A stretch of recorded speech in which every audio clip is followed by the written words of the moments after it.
একদিন বিকেলে গ্রামের মেটু পথ ধরে হেঁটে আসছিল। শহরের এক তরুণ সাংবাদিক রাফি তাকে দেখে গ্রামের কিছু মানুষ কিচকিচ করে বলল, নতুন কেউ এসেছে, রাতটি কিভাবে কাটবে জানি না। রাফি বিষয়টি এড়িয়ে গিয়ে গ্রামের এক চায়ের দোকানে গিয়ে বসলো। মামা, এক কাপ চা দেন তো। হ্যাঁ, চা তো দেবই। তবে আপনি কি এ গ্রামে নতুন? হ্যাঁ, একটু ঘুরতে এসেছি। আর হে, আপনারা যে ইলিশ শাকচুনির গল্প শুনেছেন, সেটা কি? চায়ের দোকানে উপস্থিত সবাই হঠাৎ চুপ হয়ে গেল। বসে চাচা কিচকিচ করে বলল, এটা নিয়ে কথা বলা ঠিক নয়। সে শুনতে পাবে, যদি শুনতে পায় তাহলে আমাদের কপালে অনেক কষ্ট আছে। রাতের খাবারের পর রাফি নদীর ধারে একটু ঘুরতে গেল। আকাশে পূর্ণিমার চাঁদ। হঠাৎ রাফি তাকিয়ে দেখে নদীর পাড়ে একটি মেয়ে দাঁড়িয়ে আছে, হাতে একটা ইলিশ মাছ। রাফি এগিয়ে গিয়ে বলল,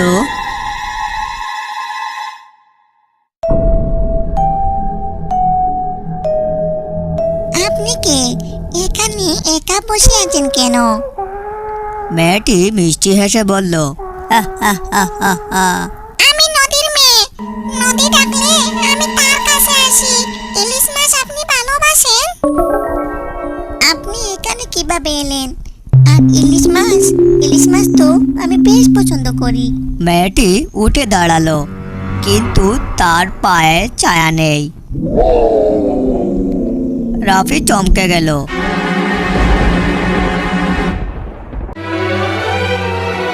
মেয়েটির চোখ লাল হয়ে গেল।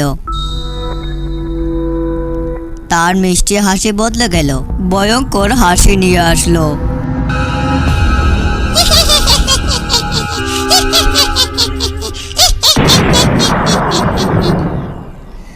তুমি আমার জালে পা দিয়েছ রাফি, এখন কিভাবে মুক্ত হবে?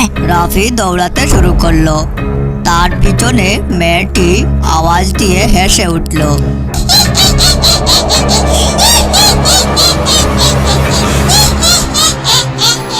কেউ আমার কাছ থেকে পালাতে পারে না। রাফি কোনো রকমে গ্রামে ফিরে এলে চিৎকার করে সবাইকে ডাকতে শুরু করলো, ইলিশ শাকচুন্নি, ইলিশ শাকচুন্নি, ইলিশ শাকচুন্নি, বাঁচাও, আমাকে বাঁচাও। গ্রামের লোকেরা তাকে চিৎকার করতে দেখে ভয় পেয়ে গেল। তুমি বেঁচে ফিরে এসেছো, এটাই বড় কথা। তবে তোমাকে বাঁচতে হলে ওর কাছে ক্ষমা চাইতে হবে। গ্রামের সবাই মিলে শাকচুন্নির কাছে গিয়ে ক্ষমা চেয়ে নিল। যেরকম ভুল আর কখনই গ্রামে হবে না।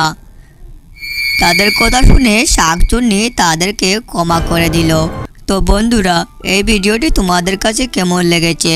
যদি ভালো লেগে থাকে তাহলে এরকম ভিডিও পেতে লাইক সাবস্ক্রাইব করতে ভুলো না কিন্তু তোরা।